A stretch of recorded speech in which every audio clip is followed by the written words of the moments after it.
What is up, everybody? This is Adam. Welcome back to Fouled Out.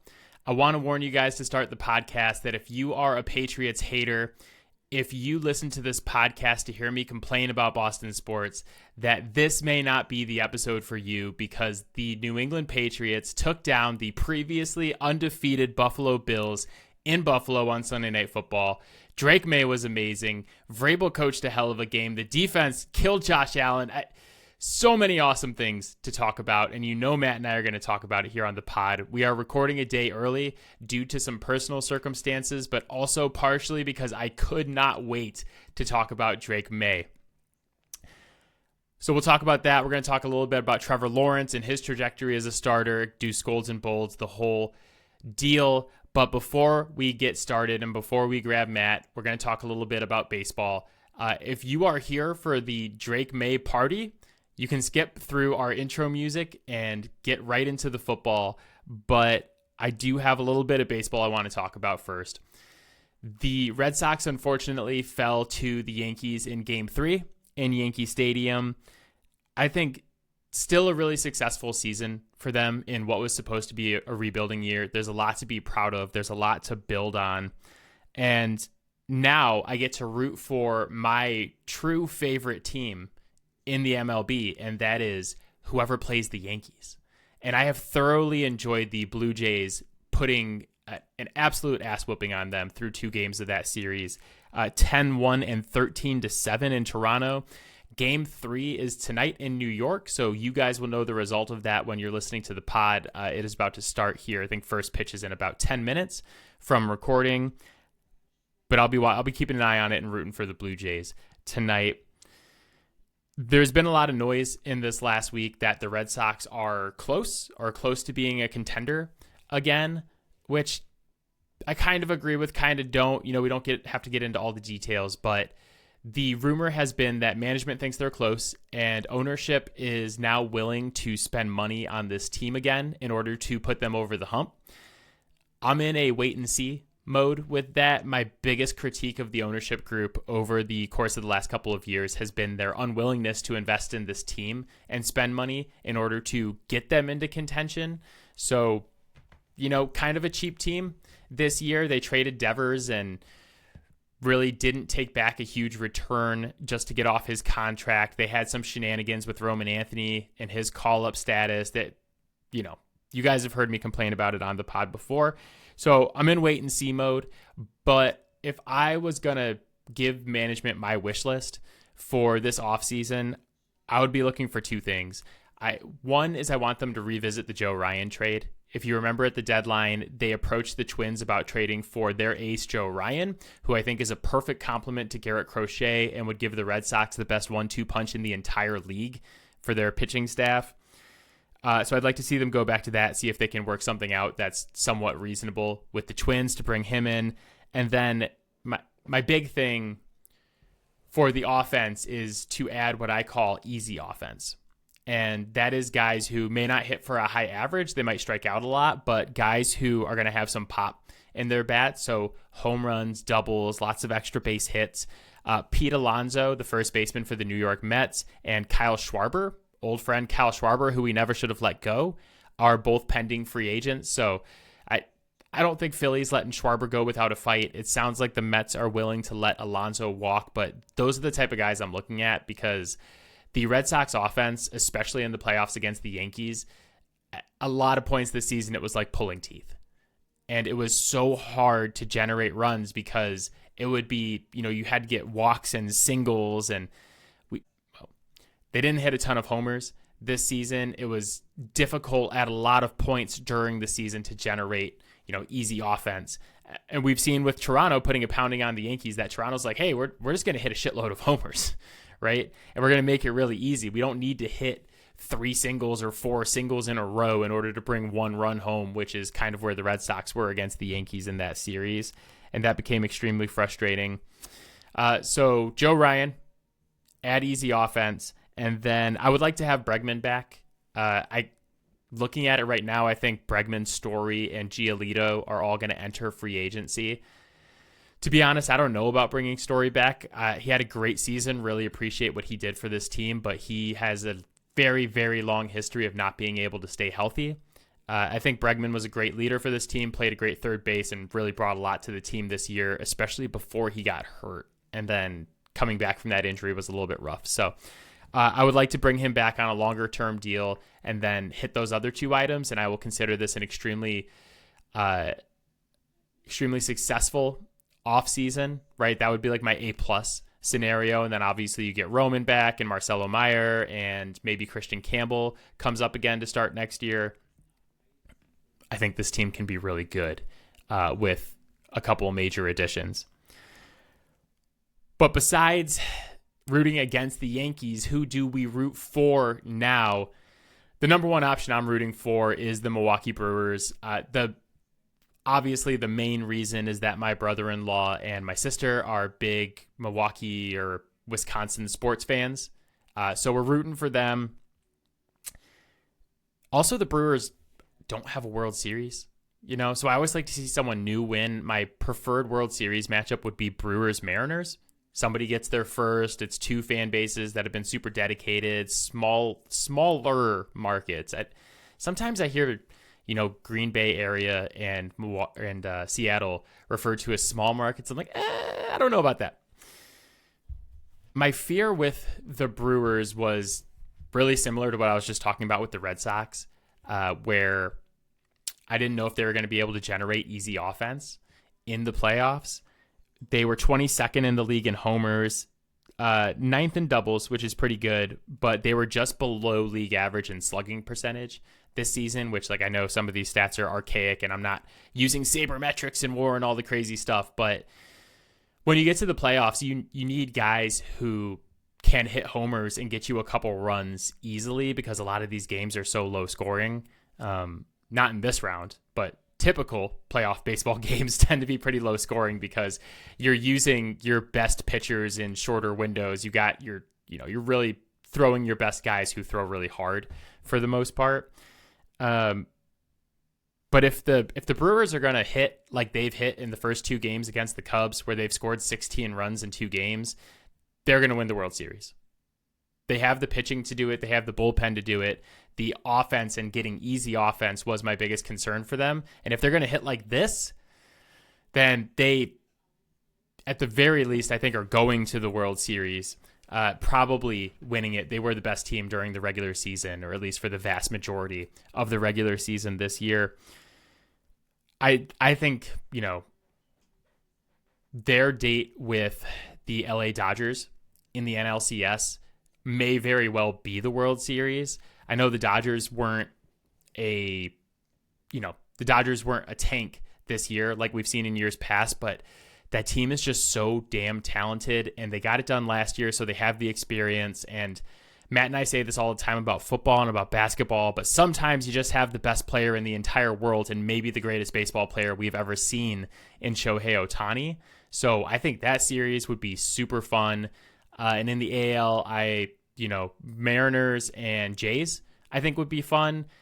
If the Motor City Kitties pull this off, the Tigers, I'll be happy for them as well. I obviously live in Metro Detroit. All my friends are Tigers fans. So really, can't go wrong, except if it's Dodgers-Yankees. I will be rooting against the Dodgers, and obviously, before I even root for the Red Sox, I root against the Yankees because I hate them. Go Jays. Go Brewers. Let's go talk about football with Matt. But before I bring him in, just a reminder, you can reach out to us, fouledoutsports@gmail.com. Really appreciate you guys listening and watching now on YouTube. If you have not checked us out on YouTube, please go do that. Like and subscribe to the channel so you can help us grow it. Really appreciate all your guys' support, no matter how you are supporting us, whatever platform you're on. But reach out to us. Let's talk baseball. Today is the beginning of NHL season. My team is not supposed to be that good, the Boston Bruins, but we will see if Jeremy Swayman can have a bounce-back season. If you want to talk hockey, college football, any of that good stuff, hit us up. I will get back to you. But for now, let's grab Matt, and let's talk about the future greatest quarterback in the NFL, Drake Maye. Let's go. All right, Matt is here, fresh off of week 5 of the NFL. Matt, how you doing, buddy? Pretty good. Not as good as Travis Kelce, but pretty good. There are few who are doing as well as Mr. Kelce this week. I like to think that I am among those who are doing maybe not as well as Travis, but pretty good myself. Matt, there is no better feeling than waking up on Monday morning secure in the knowledge that the rest of the NFL has to face the fact that the New England Patriots have another franchise quarterback in Drake Maye. We took 5 years off, and we are back. We are so back. Insufferable. The people, the listeners, you guys don't even know how bad this is about to be for you guys. Matt and I talked about this before. We didn't have a podcast when the Patriots were in their dynasty, right? Like the year that we started this podcast was Tom Brady's first Super Bowl in Tampa. That was our first episode, was when Tom Brady took the Tampa Bay Buccaneers to the Super Bowl. Matt lived with me in college through the latter half of the dynasty. He's known me for almost the entirety of the dynasty. He knows how unbearable I am about to become. Not like I've known that Drake Maye was a franchise quarterback since we drafted him.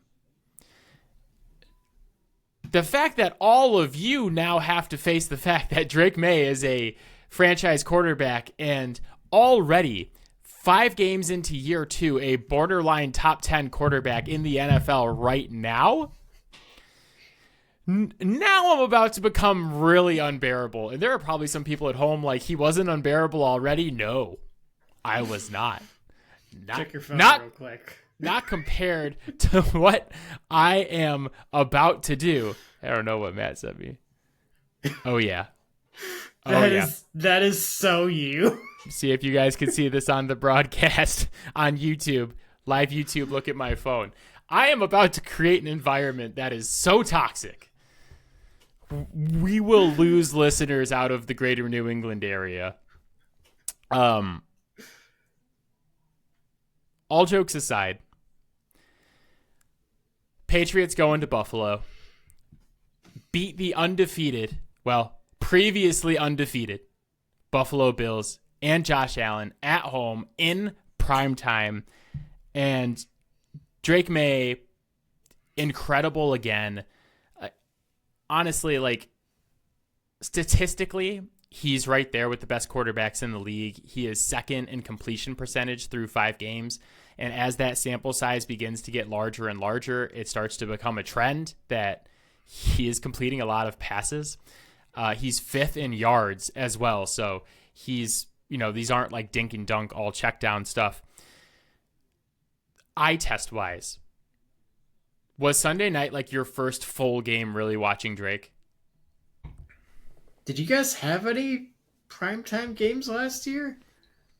I don't think so. Not that I remember, and I don't think that he started them. Yeah, it probably was. Yeah, I think for the vast majority of people that was their first time watching a full game of Drake Maye. Yeah. And you saw on full display what Patriot fans have been watching for however many starts it's been now. I forget when he took over last year. I think he started like 9 games. Some of the plays he made in that Buffalo game, I think there are 3 other human beings in the world right now who are capable of making those plays. And like specifically, I am talking about the play where he rolls out to the right and throws a corner to Stephon Diggs. And like, if you watch from the end zone view, he throws it and it fades to the right. It's like a perfect spiral, but it's fading to the right, like away from Diggs, but a perfect like dot where only he can catch it. And then the play that's becoming famous, the free blitzer who goes to take down Drake. Drake stiff arms him, and at the same time, with his other hand, while he's going down, throws a seed to Stephon Diggs, who's able to pick up a first down. I actually don't even think that was a blitzer. I think that was a D tackle. Whoever it was, they were completely unblocked. It was a down lineman that the offensive line just totally messed up their call. Like someone was wrong there. Yeah, something bad happened. Drake is able to roll out to the right, stiff arms a defensive lineman, and throws a pass at the same time. Yeah. Matt, there are 3 guys who can make that play, not named Drake Maye, right now. And it is Patrick Mahomes, it is Lamar Jackson, and it is Josh Allen. And I guess maybe Justin Herbert. Yeah. There are no other quarterbacks in the league who make that play. Anthony Richardson could do the first part. You'd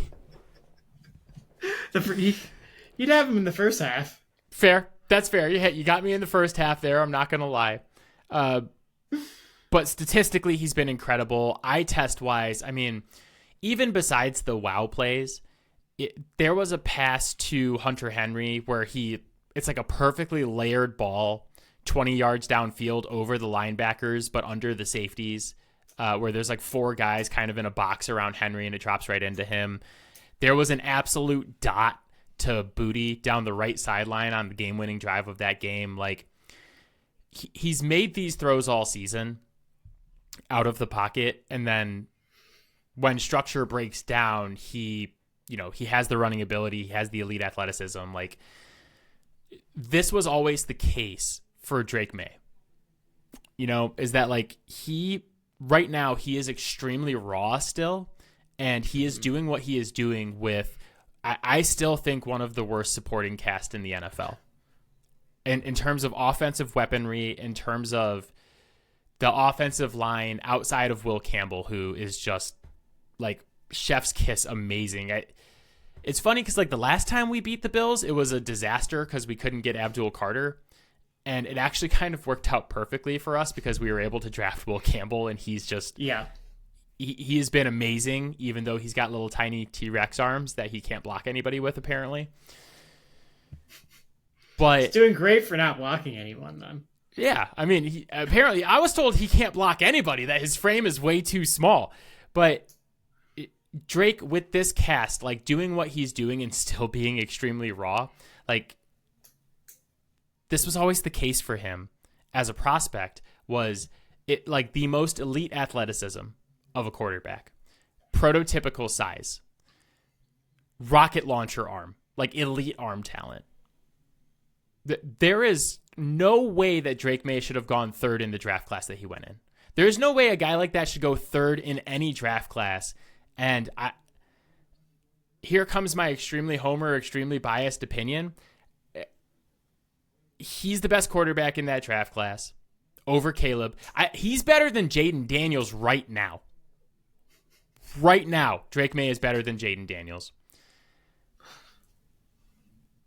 And his ceiling is the best quarterback in the NFL.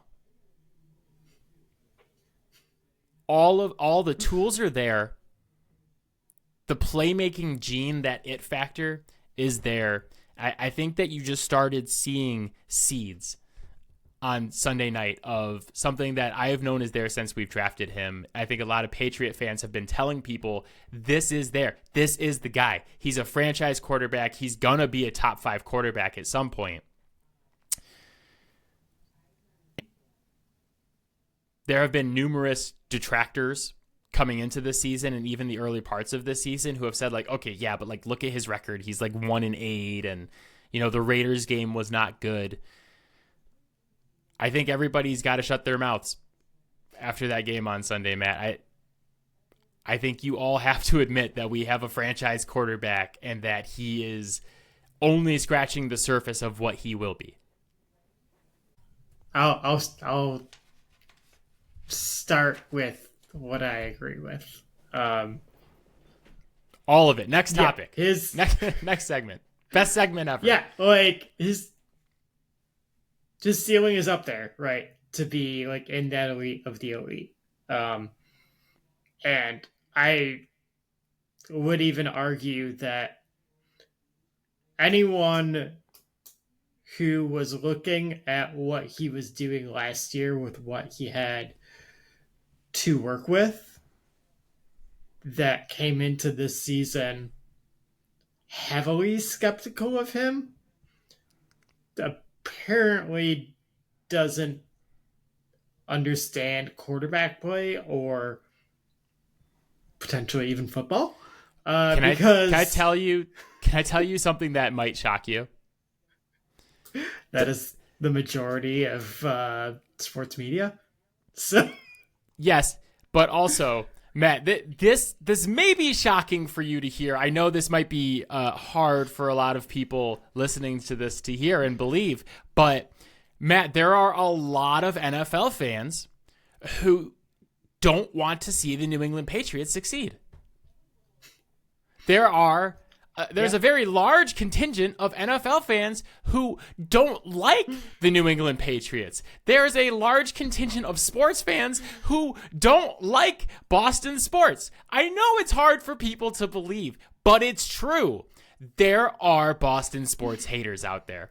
And they let their hate for Boston and the New England Patriots, the 6-time Super Bowl champion New England Patriots, blind them into saying some of the dumbest shit I have ever heard about Drake Maye. The Drake Maye apology form is circulating on the internet and on Reddit. And just admit that, just say that you hate the Patriots and you didn't want them to succeed, and that's why you thought Drake was going to be a bust. Just admit it. Move on. Say that we have a franchise quarterback. Say it, Matt. Say that it's a franchise quarterback. In all likelihood, a greater contributor to that is the belief that wins is a quarterback stat. Right. I mean, you might note this, Adam. The Patriots did not win a lot of games last year. So in the eyes of the people who believe that, Drake Maye could not have been a good quarterback. Right. Can I give you a hot take, though? I know where you're going to go with this, and it's only partially correct, and it's probably less than half. Yeah, but I'll explain myself. Wins are a quarterback stat. They are. But there's nuance, and wins are not the only thing we should judge a quarterback off of. Like, wins are a pitcher stat in baseball. Wins are a goalie stat in hockey, because those are the positions that have the greatest impact on whether or not you win or lose a particular game. Quarterback has the biggest impact on whether or not you lose a football game. Should wins be the only thing we judge a quarterback off of? Absolutely not. Look at like a pitcher like Jake DeGrom when he was with the New York Mets. He had like a 1-point ERA for an entire season and was like 8-9. Nobody was saying Jake DeGrom is a shitty pitcher because he only won 8 games. Same thing with Paul Skeens this year, the Pittsburgh Pirates. He had one of the best second years we have ever seen, maybe the best second year we've ever seen. Didn't win a lot of games because the team sucked. Yeah. You can give up 10 runs in baseball and get a win. You can give up 1 run in baseball and take a loss. It's not the only stat that matters. Yeah. And that's what I believe about quarterbacks too. You too. can win a game in football by putting up as little as 2 points. Like the offense can literally not score at all, and your team can win. Yeah, you can play a horrible game as a quarterback and still get the win. You can play an amazing game as a quarterback. You saw this for years in Detroit with Matt Stafford being one of the best quarterbacks in the league and not getting wins because his team sucked. Yep. It's not the only stat a quarterback should be judged on, but I do think it's a quarterback stat because when you have a goalie or a pitcher who wins an inordinate amount of games over their career, it's like, oh, that guy's pretty damn good. And it's the same thing. It's the same thing in football. And like, you could have a career like Matt Stafford where you're with, no offense, but a shitty team for a long time and your career record doesn't look great. But I would say look at every single other stat with Matt Stafford. You would be shocked at like how much that debate still occurs within Lions fans with regards to Stafford. Like, well, I mean, it is insane. Put Matt Stafford on the current Lions, and you've probably already won 2 Super Bowls. Exactly. Honestly. And right. I love Goff. Right. Yep, Goff is I'm a big proponent of Goff. He's not Matt Stafford. Yeah. Like, in fairness to Goff, like, there are things that he does better than Stafford ever did. Like, much, much better with touch on his throws. Stafford really prefers to just hose it in there. But, like, we're still seeing this at, 37 years old now? The throws that he is still completing at this point in his career, nobody else in the NFL is doing that. Yeah. Both of us redid our preseason quarterback list in preparation for today's podcast because we wanted to talk about Drake, and then we have another quarterback we'd like to talk about at the end. Yeah. I'm sure both of us, I have Stafford at 5. Yeah, I don't know where you have him. Yeah, still. I still, with the quarterbacks, I have that top 4 like locked in of Mahomes, Allen, Burrow, Lamar. They are the same 4. But maybe foolishly, I did move them around. I want to talk about that, but let's finish talking about the future number 1 on the list in Drake Maye. Couple more things. He is on pace right now to throw for 4,287 yards, 24 touchdowns, 7 picks, while rushing for about 400 yards and another 7 touchdowns. Yeah. That pace, I think, is going to increase significantly because for those of you who are like, Adam, that's all well and good, but the Patriots still aren't that great. They're not going to make the playoffs. Yeah. I would refer you to the Patriots' remaining schedule for the rest of this season. Specifically, the next 3 are New Orleans, Tennessee, and Cleveland. And it doesn't particularly get better after that. You would think it has to, but it really doesn't. But this was always the case. For the Pats as a playoff team, we both picked them as a wild card team. If you thought Drake was going to be good, or even just better than last year, and you thought Vrabel was going to be a good coach, and you look at this schedule, it was like, yeah, man, I'm not going crazy like some Patriot fans are and saying like 12, 13 wins, blah, blah, blah.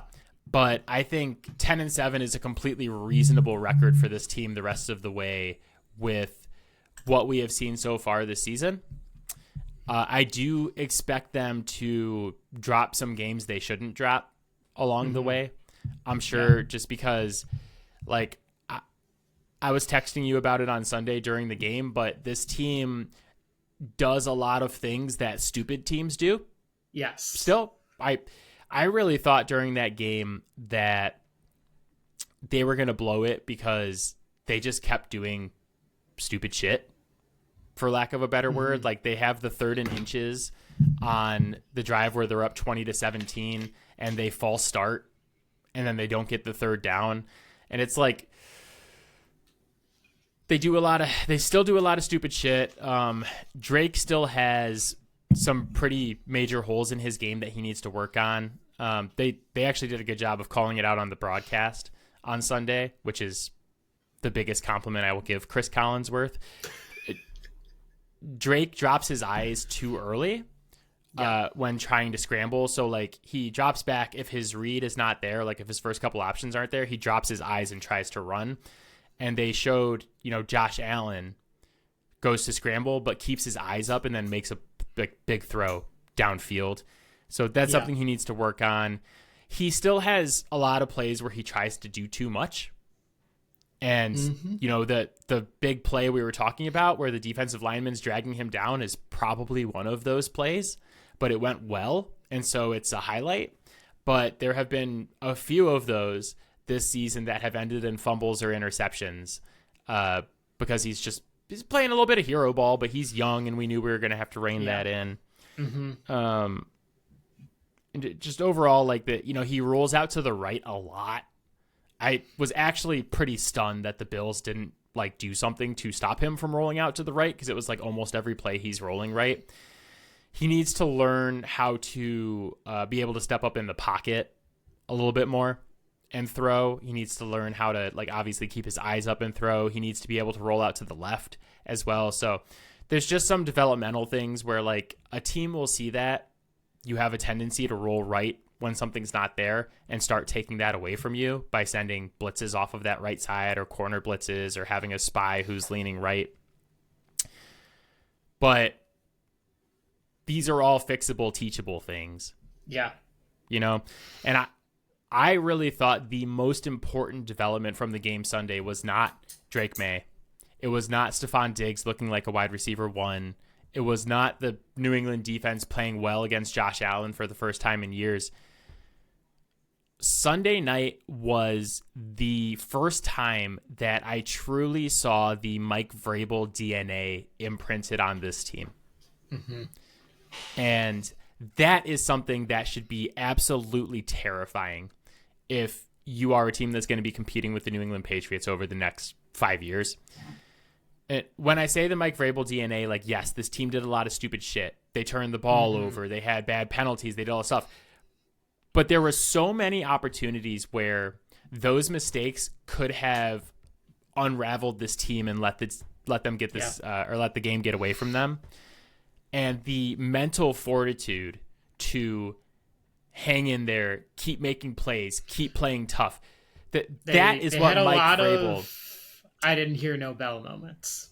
Yeah, and that is what Mike Vrabel brings to this team and this franchise. Is I don't care what happened. It's like it's like batting in baseball. It's like, hey, forget about the last at bat. We're on to the next at bat. Like, yeah, we had a 20-17 lead. We didn't get the third and inches. The Bills got the ball. They tied the game. Guess what? It's our ball. It's our time to go win this game. Yeah. That it was the first time I saw it this season, and as frustrating as this team has been through 5 games, like that, I won't get over that Pittsburgh game this season with the 5 turnovers. This team has been very frustrating, but you're starting to see the development. But and that's the thing is like, who else isn't going to get over that Pittsburgh game? Drake. Anybody on that team, hopefully. Right.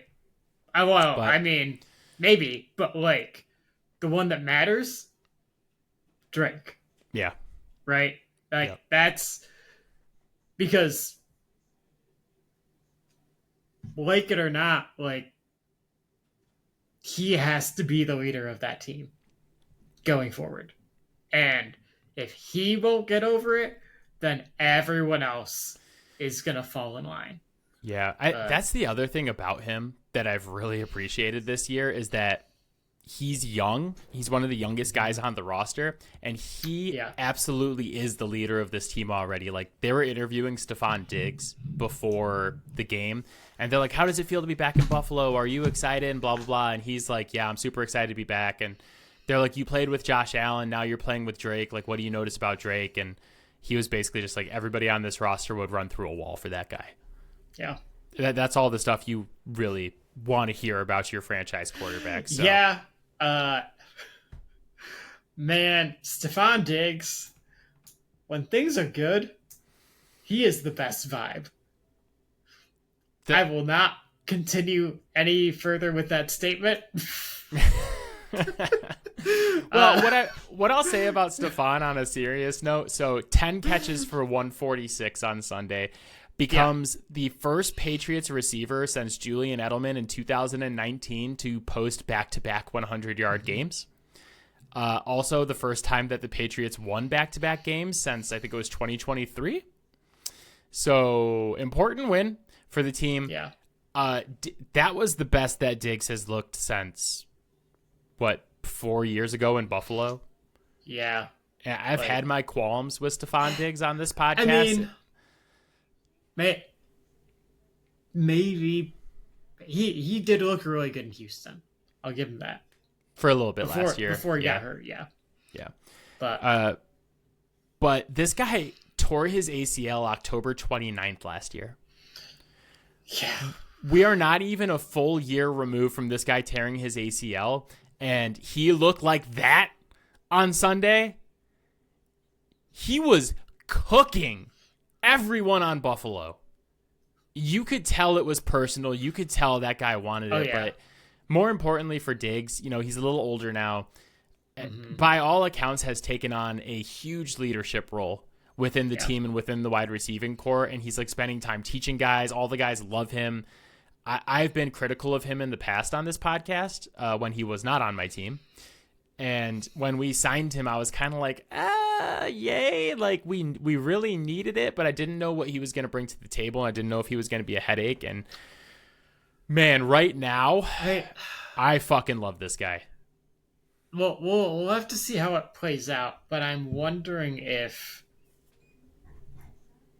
the difference is that Vrabel, the way he communicates with players is direct, but with enough respect, and he carries and commands enough respect that he can maybe help get out ahead of things before they get too out of hand if he does get upset. Because obviously we have seen how far that can go when it isn't going great. But I mean, right now, like coming off, honestly, the biggest win you guys have had in 5 years. Yeah, like 100%. And with respect to Drake too, like,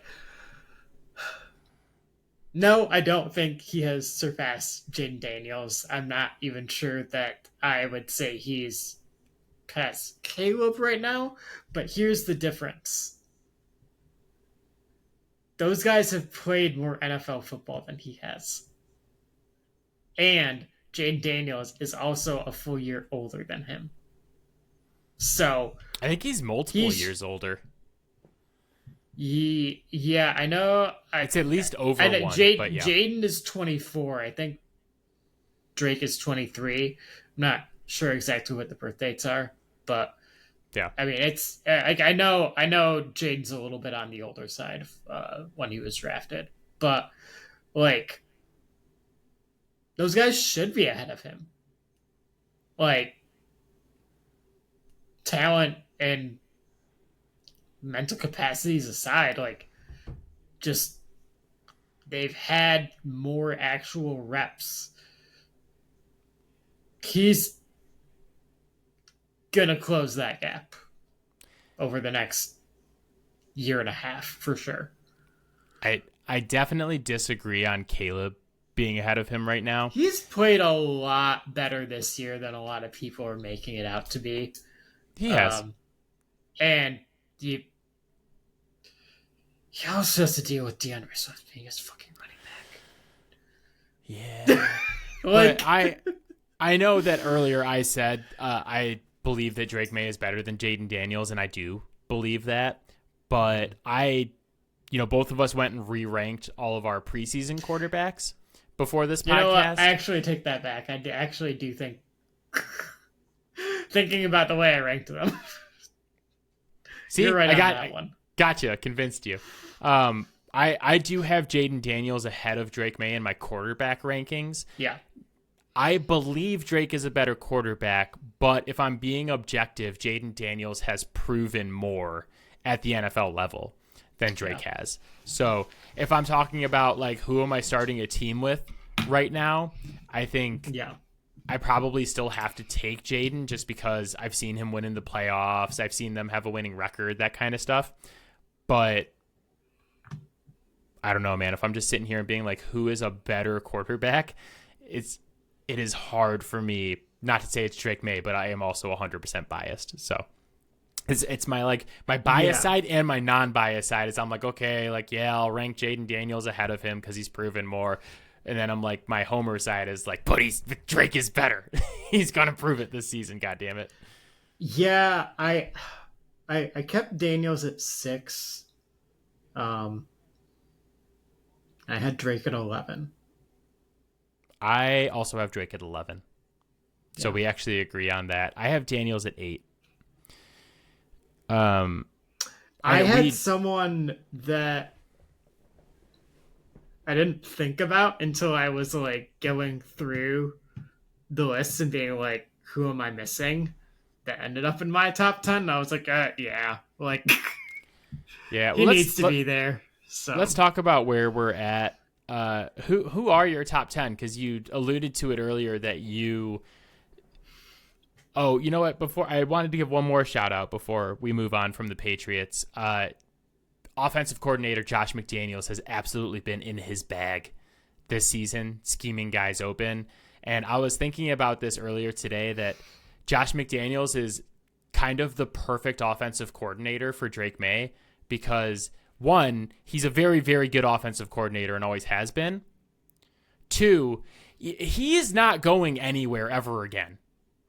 Right, he's going to be Drake Maye's offensive coordinator probably until Drake is, no longer a Patriot. Like he's going to, when he retires is when it'll stop because who is hiring Josh McDaniels for anything besides New England? And I love Josh, but God, he's a shitty head coach. Nobody is ever taking that chance on him again. So it's kind of perfect because it's not going to be a situation where it's like, hey, AVP year 1, Josh McDaniels year 2. Oh crap, year 3, we're looking for another one. Josh is here for the foreseeable future. Here's the thing about Josh McDaniels as a head coach. He is somehow 0 for 3 with only 2 head coaching stints. Yeah. Because what he pulled with the Colts. As you say, he failed in Indianapolis as well. Yeah, nobody's, especially after how horribly the Raiders thing ended, nobody is ever hiring him to be a head coach again. And why would you ever leave New England if you're him to be an offensive coordinator anywhere else? You have Drake Maye. And I like, because Kansas City's not going to come knocking on the door, right? Like, Buffalo's not coming knocking on the door for Josh McDaniels as an offensive coordinator. I don't think he's ever going to leave. And I think that's absolutely perfect for the development of our young quarterback. So yeah. But quarterback list.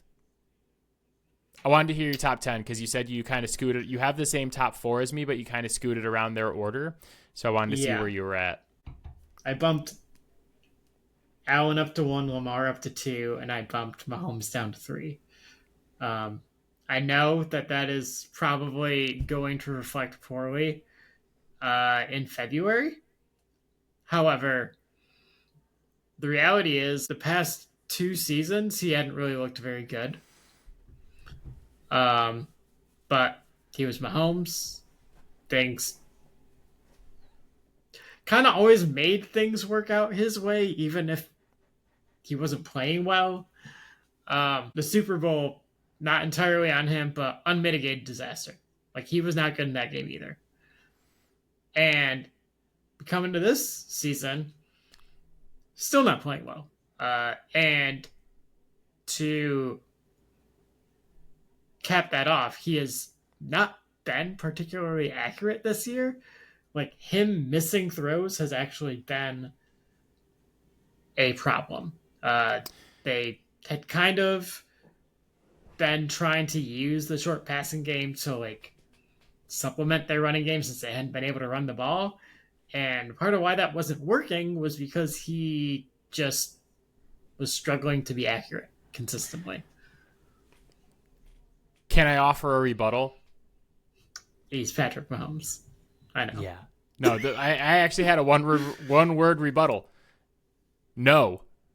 Yeah. I will not move Patrick Mahomes from my number 1 quarterback spot until someone gives me a lobotomy. Yeah, I know. I've told myself all of this, and I also have to stay true to my principle of when my eyes are telling me something and I know what I'm seeing, like, I don't want to be late on it. This is classic Aaron Rodgers is better than Tom Brady argument. I will be extremely late on Patrick Mahomes not being the best quarterback in this league. But Patrick Mahomes will be retired for 5 years, and I'll be like, if Patrick Mahomes unretired right now, he'd be the best quarterback in this damn league. When one of these other guys dethrones him when it matters, yeah, I'll change my mind. Here's the thing though, like, I can have him 3 and still say, oh, he's gonna beat them when they match up. Yeah, but that's like, I guess that's the difference is, to me, I don't care how many MVPs these other guy wins or what seasons they put up or whatever. Yeah. If I'm going head to head and it's like I get to pick Patrick Mahomes or Josh Allen, I'm picking Patrick Mahomes 100 times out of 100 with no second thought, because Josh Allen and Lamar Jackson cannot beat Patrick Mahomes and the Kansas City Chiefs when it matters. They can't. And I will not remove Patrick Mahomes from my number one spot until they prove otherwise. But so I have Mahomes, Allen, and then Jackson. And I know, because I started hearing it in the preseason that people are like whispering, they're like, ooh, Patrick Mahomes, not the best quarterback in the league anymore. And you know what happens when you start that shit is he throws 4 touchdowns and beats Lamar Jackson in Kansas City. Right? Yeah, but that's like playing a high school JV squad at this point. I know. They fucking suck. Like, I assume especially when they were playing without like this week, it was like without 160 worth of their salary cap. Yeah. Yeah, and now they traded what's his face today, the edge rusher, Odafe Owe. Yeah. Yeah, they traded Odafe Owe, and the Cincinnati Bengals traded for Joe Flacco earlier today. And I think most people are like, those trades aren't like the most significant things in the world. And I look at it, I'm like, are Joe Burrow and Lamar Jackson not coming back for way longer than people are expecting? Like, are we not going to see them again this season? Like, why are we waving the white flag here? Or in the Bengals case, like, why are you trading for another veteran quarterback if Joe Burrow is going to be back in a couple weeks? Just Joe Burrow is not. No, Joe Burrow wasn't supposed to be back till December. Yeah. Oh, what's the date? It's only early October. He was supposed to be out for 3 months. Yeah, he's not coming back. Yeah, that's not a thing that's happening this season. Please God, because Cincinnati is so horrible. Both those teams are so horrific that, like, maybe you just keep those quarterbacks out. But so we both have Burrow 4, Stafford 5. Yep, Stafford 5. I know my number 6, we vehemently disagree on this. I have Jalen Hurts still. He's been to 2 Super Bowls. Hold on. I told you the wrong number for Daniels. I don't know why I did that. I have Goff 6. Oh, okay. I still have Jalen Hurts 6. I mean, we're pretty far apart on Jalen Hurts, personally.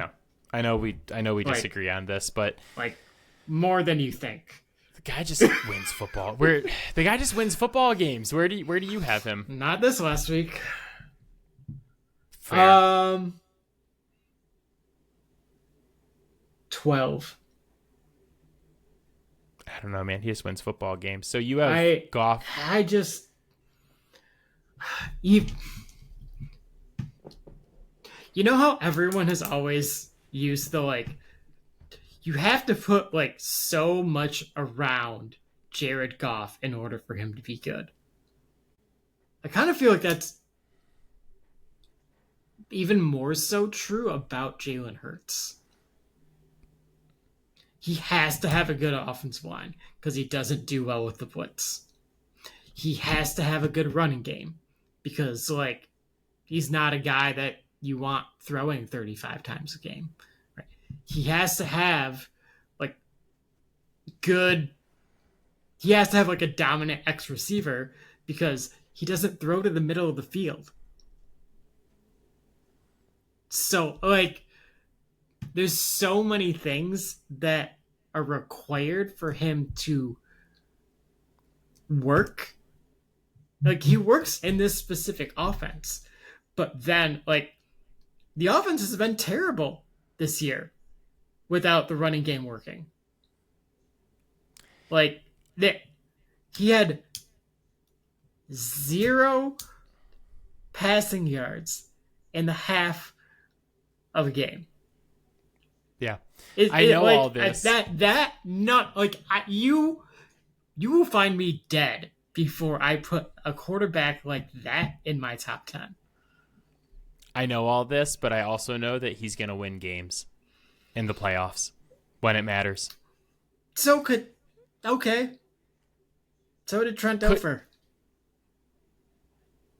If Trent Dilfer was active, he would be on this list. Damn it! Like, I'm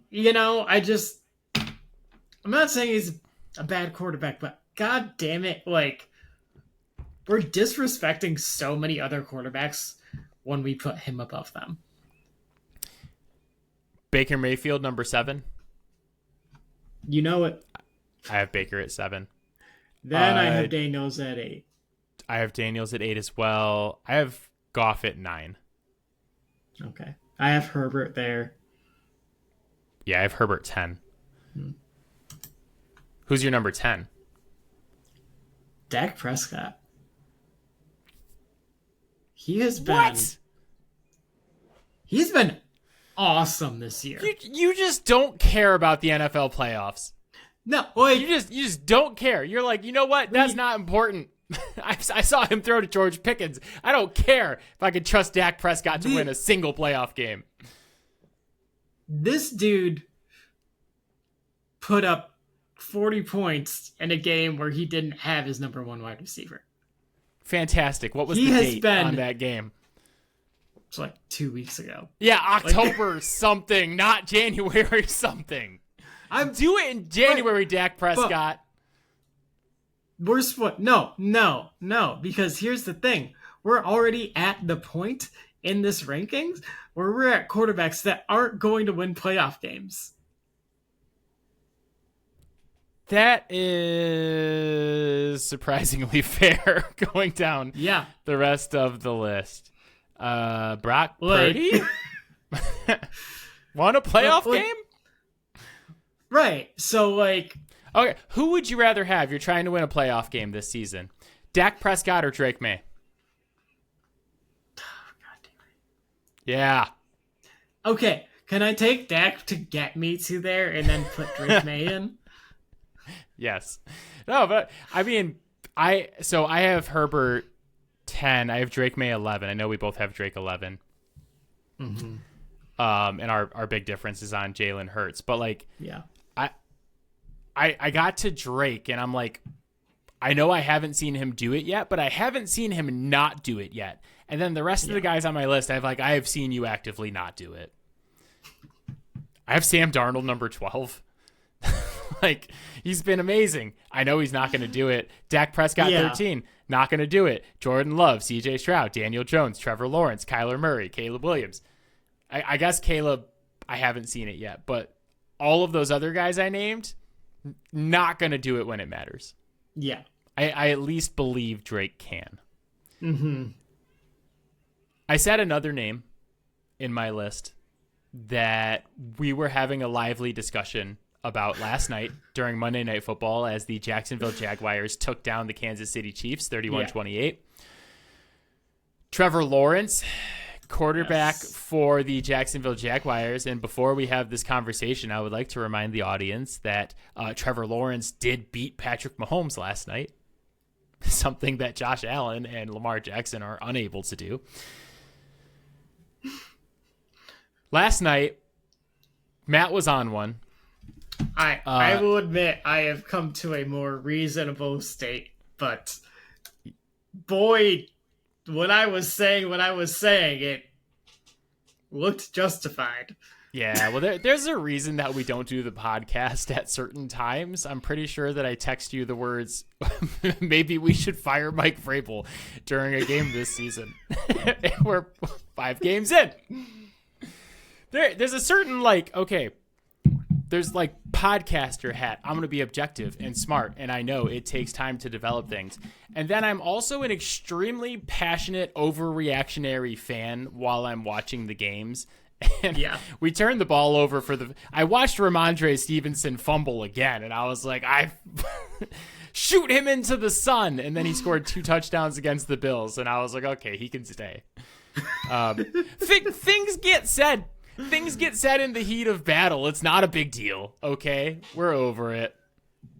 But I did want to ask you, now that we've had 24 hours to reflect on one of the most odd game-winning touchdowns you will ever see in your life, scored by one Trevor Lawrence. Like, the touchdowns the Jags scored in that game were so stupid. Like, 99-yard interception return. There was only one touchdown scored this weekend that was more dumb. And I'm pretty sure everyone has seen that. The Titans. Can I say something about the Arizona Cardinals real fast?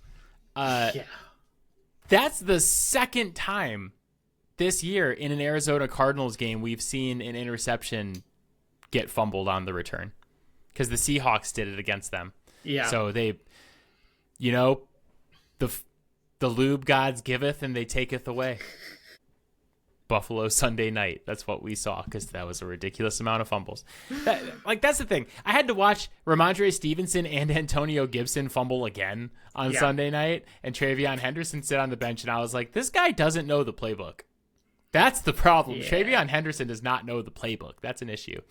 And I guess I'm not going to have to watch Antonio Gibson fumble again this season. Tore his ACL the other day, so there's that. But back to Trevor Lawrence. So I had Trevor Lawrence 18th on my preseason quarterback rankings. I had him move up one spot, not really because he earned the right to move up, but because so many others have earned the right to move down in my eyes. Where did you end up with Trevor Lawrence on your quarterback re-ranks? So preseason I had him 21. He is now 26 for me. I could probably be talked into 25. But not where you want to be. He is not it for me. Not where you want to be when you're paying a guy $50+ million a year. Like, yeah, you could probably talk me into 25. Yeah. Okay. I mean, even for you though, like, if you're making that much money, you should be firmly within the top half of the league.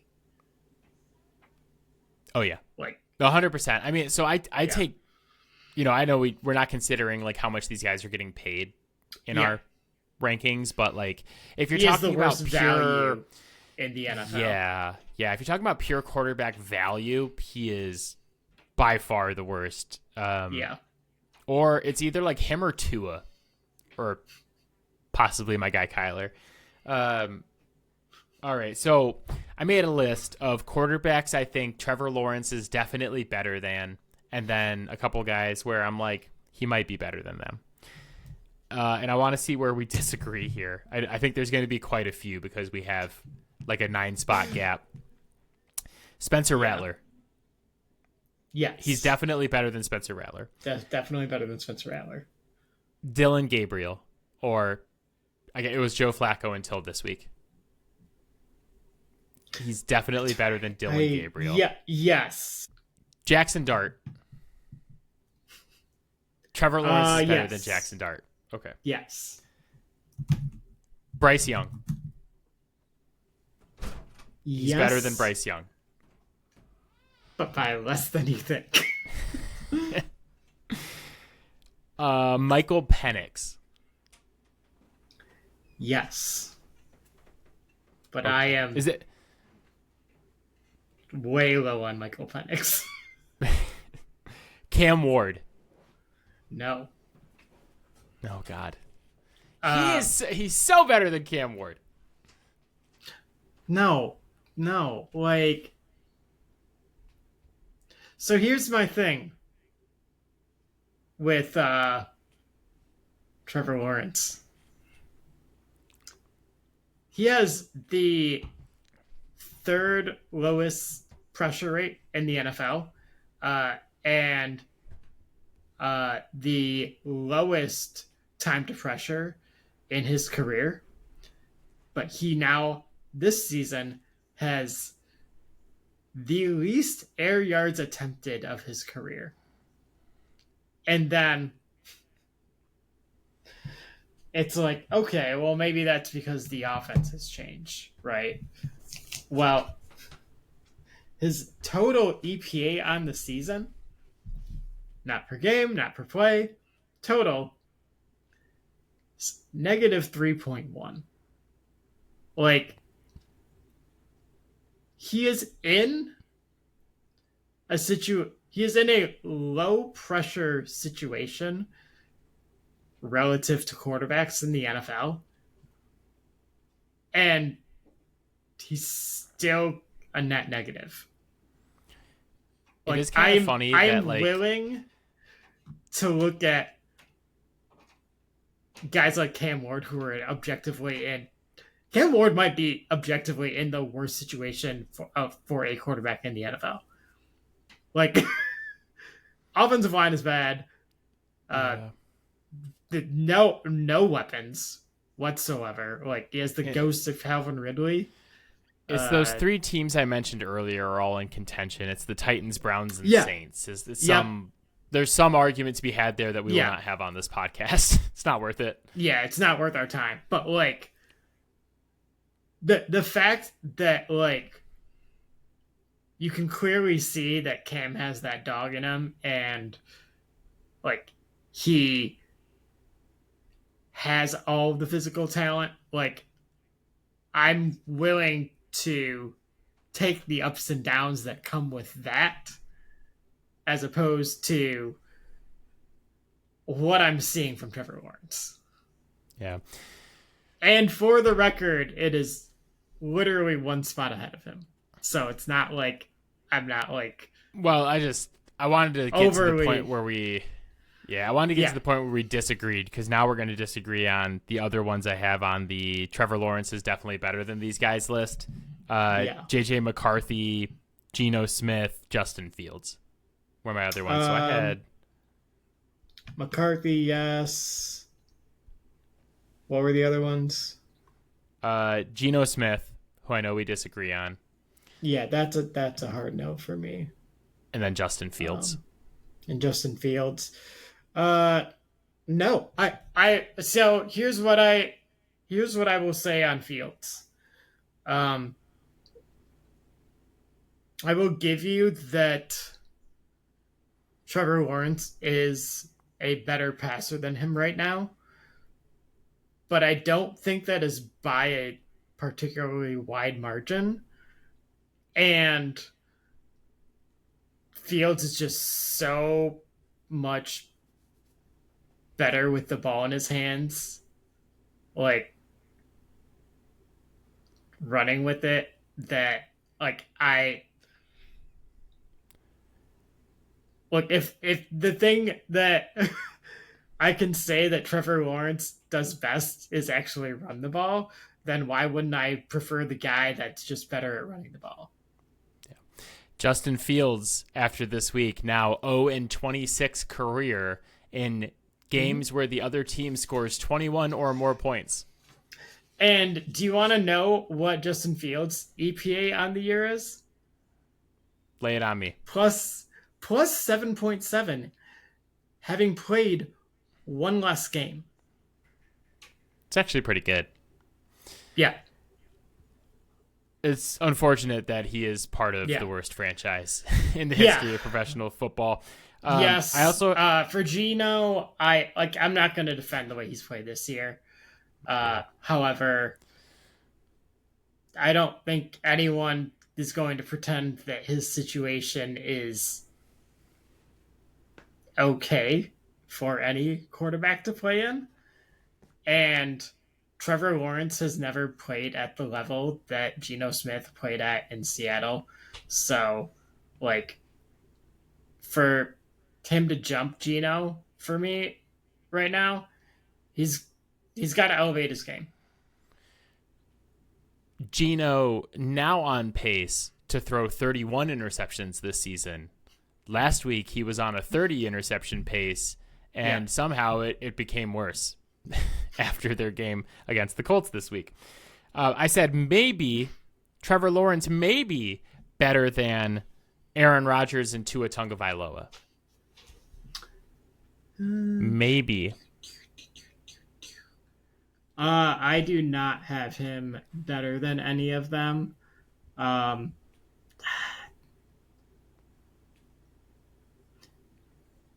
It's a tough sell for me because I've seen both of those guys run offenses like smoothly, and I just don't see that from Trevor.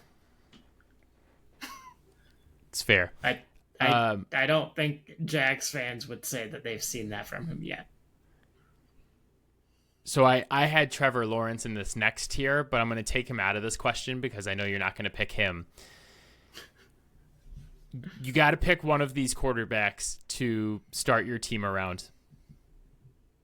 Bo Nix, Brock Purdy, Kyler Murray, CJ Stroud, Daniel Jones. Who are we starting the franchise around right now? Oh, God. This is, all those guys we just named, that's like, 21 through 32 in the NFL in some order. Now we're in this like 20 to 15-ish range. I had Caleb in there, though, but I took him out because obviously you can start your franchise with Caleb. You're starting your franchise with Caleb. Mm-hmm. But yeah, this is like the 20 to 15 range. Again, those names: Bo Nix, Brock Purdy, CJ Stroud, Kyler Murray, Daniel Jones. I mean, if I'm starting my franchise, I'm not going with any of the guys that have already blown through their rookie contract. I have CJ Stroud rated the highest, so I guess it should be him. However, I will say his comments about being slow at the old age of 23 really concerned me about I don't know, just like mentality or how much he's like working on his body. Like, there's a lot of information that I don't have, so like I'm not trying to really make it something that it's not, but like it's just such a weird thing to say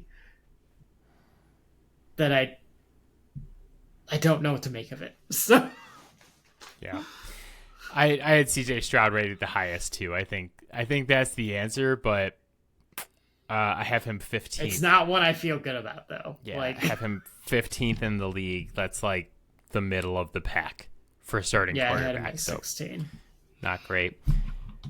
Last thought on Trevor Lawrence before we move on to America's favorite segment, Bolds and Scolds for week 5. I like the situation for him because they don't really need him to do a lot to win games. They're 4-1. I had them as the 5th best team in the NFL last week based on their defense and their running game. And I felt very justified in that opinion watching them beat Kansas City on Monday Night Football. All right, Bolds and Scolds. Week 5 of the NFL season. Matt, it is your week to go first with your bold. This week, it's me. I hit all of my bets. I made so much money. The best bold. I hit my Lions same game parlay. I hit the tees. I hit the parlay of all the spreads. it was crazy. It's been a long time since I've had a weekend like that. So, it has to be me. Um, Solid choice. yeah. Solid. I've picked myself before on this podcast as well, so it's not an unprecedented choice. My bold, week 5 of the NFL season. I apologize to the listeners, but I have to do this. I have to stay true to the ethos of this podcast. My bold is Travis Kelce. If you somehow missed it, Taylor Swift's new album, The Life of a Showgirl, came out last week. I think it was like Friday. And there is a song on the album called Wood. And I'm not a huge Taylor Swift fan, didn't go and like rush out and listen to the album or anything, but I was scrolling through TikTok and I saw a TikTok of a young gentleman who informed me that the song Wood was about Travis Kelce's ginormous penis. And I thought, there's absolutely no way that Taylor Swift wrote a song about Travis Kelce's dick and put it on her new album. She has millions of little girls who are very impressionable and follow her and love her. And so I went and read the lyrics and I listened to the song, and sure enough, there is a song on Taylor Swift's new album that is about her fiance Travis Kelce's penis. So then Travis Kelce caught a touchdown on Monday Night Football last night. Who had a better weekend than Travis Kelce, Matt? I honestly can't imagine anyone. Can you just imagine him walking into that locker room after that song came out and just being like, yeah, man, it's so good that the most famous pop star possibly of all time wrote an entire song about it and put it on her brand new album. I mean, I imagine,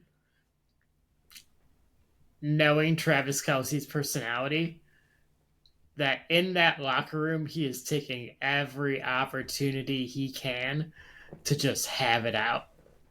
Yeah. Have it on full display. How does he even play football? How does he even run down the football field? I mean, some would say that an extra leg is an advantage. So what the heck, Taylor? I wasn't gonna do it. And then the more I think about it, I'm like, I'm sorry. This is what this podcast is. Credit where credit's due. Round of applause for Travis Kelce and his ginormous hog. Who is your scold for week 5? And please make it me because I deserve it. It probably should be you. I said I wasn't going to do it.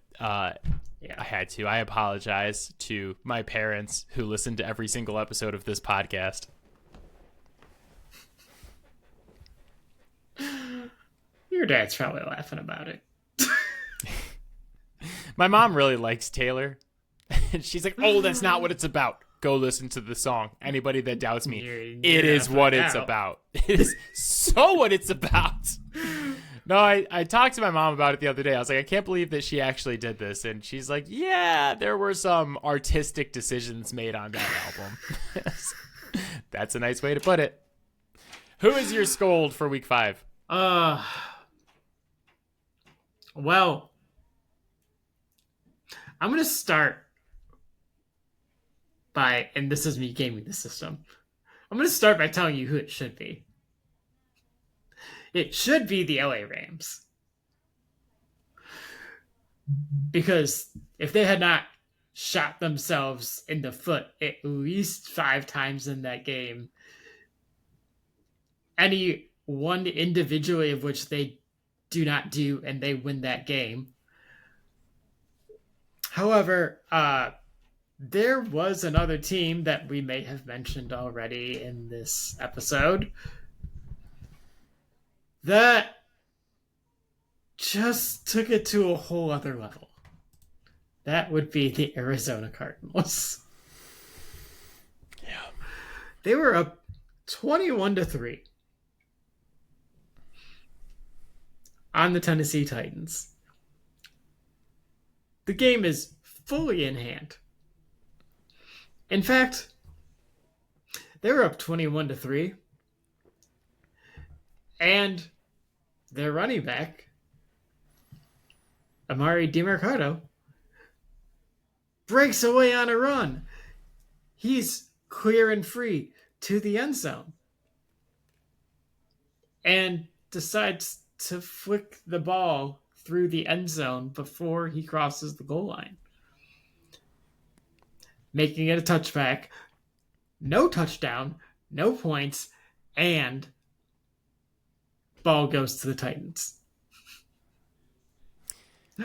Yeah. Then his coach reamed him out on the sideline. he absolutely reamed him out. Which, it was just announced that Jonathan Gannon got fined $100,000 for how badly he reamed out DiMercato on the sideline. Yeah, yeah. I know you gotta get chewed out for that, but you can't go that far. Yeah, that's a tough watch. That was tough to watch. Then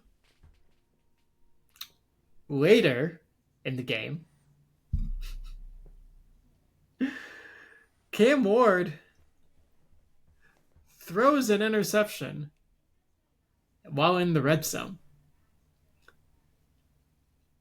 And as we described earlier, the Arizona Cardinals fumble after completing this interception, and the ball squirts into the end zone, recovered by the Titans. Somehow, some way, the Cardinals blew a 21-3 lead in the fourth quarter. Should have been absolutely no chance that the Titans win this game. And in all honesty, most of this comeback had very little to do with Cam Ward until the final drive, where he did make a couple of really nice throws. Man, talk about a comedy of errors to allow that game to slip away.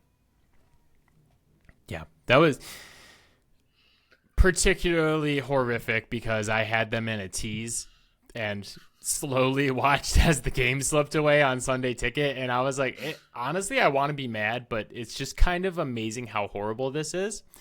Yeah. And I just want to tell you guys that we told you so. We told you not to pick the Cardinals, right? In the eliminator pool. We'll get to the eliminator pool in a minute, but we talked about this because there are certain things that only Kyler Murray and the Arizona Cardinals can do. And this is unfortunately one of them. Is that there are very, very few franchises in the history of the NFL capable of pulling off this kind of just jackassery in a fourth quarter, and the Cardinals are on that list. It's like the Cardinals, the Vikings, the Chargers. Yeah. There's just certain teams that something like this could happen to. Mm-hmm. And then there are 25 other teams who something like this would never happen to. Yeah, I mean, it was just one. a few years ago when the Cardinals were 10-1, and the Lions were, I think they had one win at that point, and came in and blew them out, dropped a 40 burger on them. It was bad. Again, something that would only happen to a team like the Arizona Cardinals, right? The New England Patriots are 10-1. They're not getting beat by 40 by a team with one win. But the Arizona Cardinals? My scold for week 5 is the University of North Carolina's head football coach, Bill Belichick. Perhaps long overdue. This man is speed running, ruining your legacy and making a complete and utter ass of yourself. It's like every week there's a story coming out of North Carolina about something ridiculous that's going on there with him and his 16-year-old girlfriend. This week, he's on the list. The story was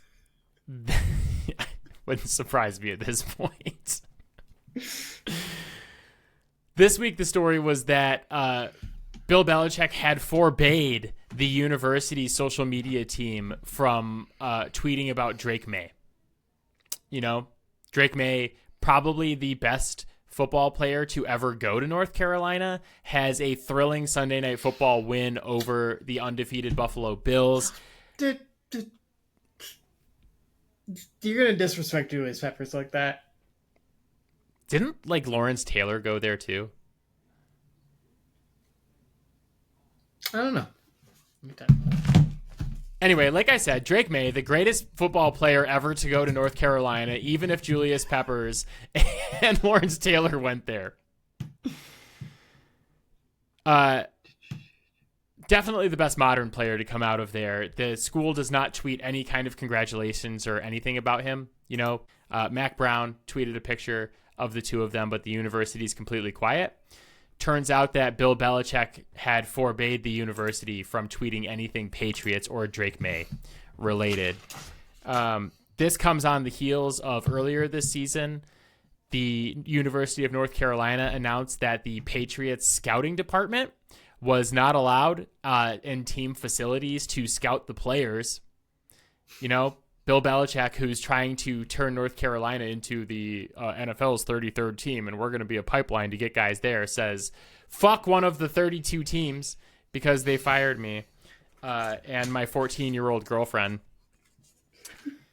So, you know, all of the craziness, like having Jordan Hudson involved and have a prominent role, and like hiring all your goons like Mike Lombardi to like be the general manager, even though everybody fucking hates him there. You can do all that if you win football games. But the University of North Carolina football team is 2-3. Their 2 wins this season being against the University of Charlotte and the University of Richmond. Teams that you may note do not compete at a high level in college football. Their 3 losses being the 3 Power 4 schools they have played, and their point differential in those 3 losses being negative 87. They're getting the doors blown off of them by any competent football team. And honestly, it's embarrassing at this point for Bill, who's supposed to be the greatest football coach of all time, that I really defended him adamantly when nobody in the NFL would hire him. And I am here to admit that I was wrong and that Arthur Blank was right. And that is a very hard thing for me to admit. But the game has clearly passed him by, and everything he is doing both on and off the field, including dating a 10-year-old, is just fucking embarrassing at this point. And like, it's to the point where I don't even want to talk about him. I don't want to be like associated with him as a Patriots fan because he's quite frankly just an embarrassment at this point. Like, just graciously retire with your 8-year-old girlfriend and, you know, move on, dude. It's like the pettiness for me of being so pissed at the Patriots when you are clearly over the hill and they honestly held on to you too long. Which I don't regret. I don't regret anything that's happened with the Pats the last couple of years because it led us to this Mike Vrabel, Drake Maye situation that we have right now.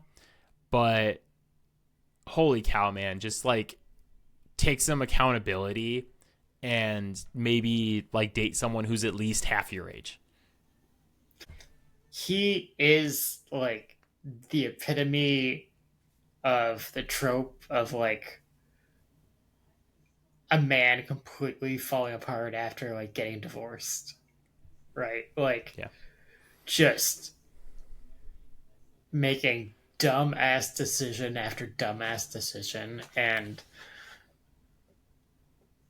refusing to like learn anything along the way. It's just But like the thing that it's baffles me is pathetic.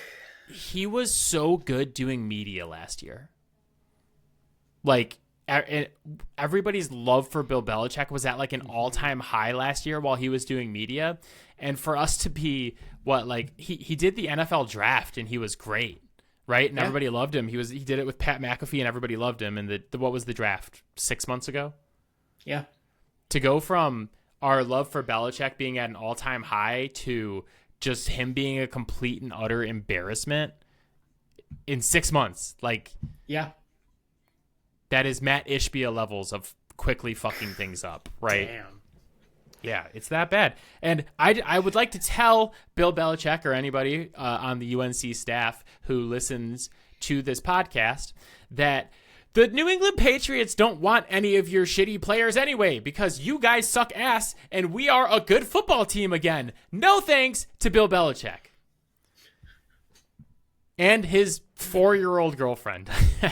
just keep going lower. All right. How long does he last there? Well, the rumor is there's a clause in his contract that if they fire him, they have to make his son the head coach. So he put contingencies in place. Who thought that contract was a good idea for them? Yeah. The same people that were like, you know who will turn this franchise around? Matt Ishbia. I'm so glad he's our new owner. It's the same people. Eliminator pool for week 6. I just want to give us a shout out. Like, you talked about how you were the bold for the gambling. I also think the eliminator pool segment from last week should have been the bold because it was absolutely goated.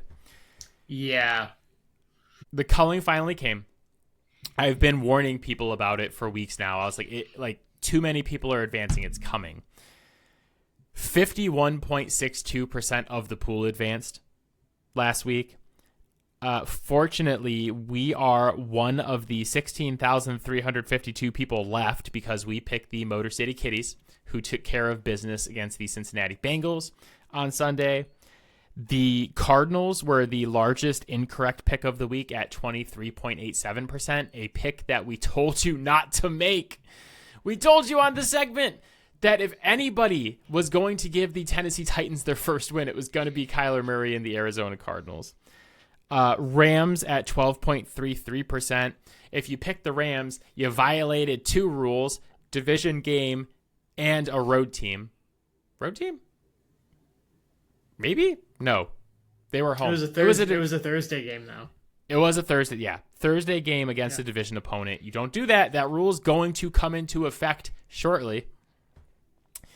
The Bills, 3.3%. Kansas City, 3.05%. There were a couple more teams between 1% and 2%, but overall, about 40, a little bit more than 48% of the pool knocked out. Pretty nasty work for the eliminator. This week, we have a couple of options.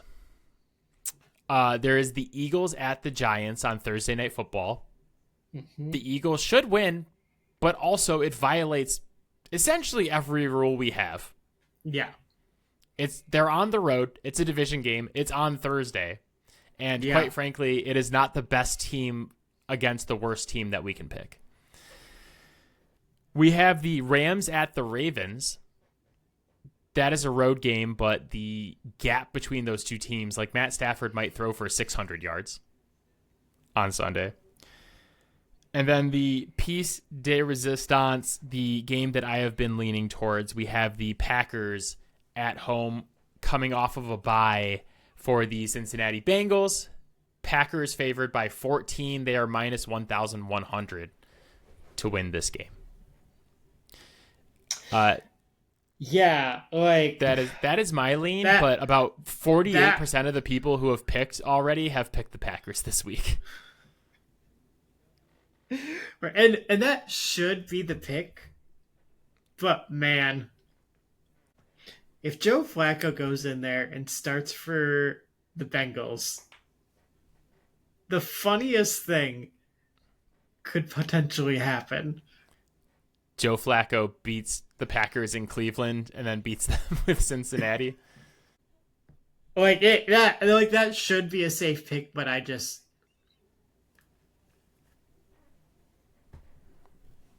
don't know how I feel about the vibes of Green Bay. I don't know how you feel about them either. Coming off a bye after the last couple games they had before the bye. Yeah. They have to win this game. They do. They have to. But we also thought they were going to kick the shit out of Dallas. Can I posit something, though? What if Dallas is not that bad? Like, I'm not saying they're good. I'm just saying, like, what if Dallas is not a bottom third of the league team? I like how well you know me, too, because I always ask you if I can do something, and then I just do it anyway. Yeah. You're like, you're going to anyway. I'm like, hell yeah. I don't know that we can really argue that they're not a bottom third, but I think they're probably at the top of that bottom third. Yeah. At least they're good offensively. I mean, I think what's worth asking at this point is the Packers defense even actually good? Yeah. I think that's fair, but you know whose offense is bad? You know whose offense is bad is the Cincinnati Bengals. That's a bad offense. Yeah, although but also let's put the caveat. Yeah, Yeah. let's put the caveat on this. We'll switch to Rams Ravens if Joe Flacco starts for the Cincinnati Bengals. If it's Jake Browning my pants, we're going Packers. Assuming Lamar is still out and they announce Joe Flacco as the starter for Cincinnati. Because seriously, I do think that Joe Flacco's chuck it and fuck it style with Jamar Chase and T. Higgins could be a problem. Yes. I do. Yeah. So if it's Browning, we pick this game. If it's Flacco, we go Rams over Ravens. Yeah. And honestly, another scenario, if Lamar is officially ruled out too, like it might just be that might automatically make the Rams the safest pick. Yeah. Because good God, Cooper Rush was not okay. Do we just want to go? Oh man, it's at home though in Baltimore. It's not, okay. Yeah, that's the deal. So we're picking the Packers, assuming that Jake Browning is starting. If it is announced that Joe Flacco is starting, we are shifting to the Rams. So you guys keep an eye on it this weekend. You'll know what the pick is. But for now, that is it for us. As always, Fouled Out can be found on Spotify, Apple Podcasts, Pocket Cast, Overcast, anywhere you get your podcast. You can hit us up on Gmail, fouledoutsports@gmail.com, and you can find our videos on YouTube. The full podcast is on YouTube, and then our shorts are on YouTube as well. Thank you for all of those who have checked out the YouTube channel. If you haven't yet, please go like and subscribe to the channel. Help us grow that. Really appreciate your guys' support, no matter where you are listening or watching the podcast. Matt and I will be back at an indeterminate time next week because I have to go to Mexico for work. So we will figure that out, but just keep an eye out for the pod. It might be like late in the week. It might be earlier in the week. We'll find out. We'll find out next week. But at some point, sometime next week. And then we'll be back to our normal recording schedule the week after. So, all right, my friend, I will see you soon. Yep. Bye, guys. Bye, guys. Bye, Mom. Bye, Robin.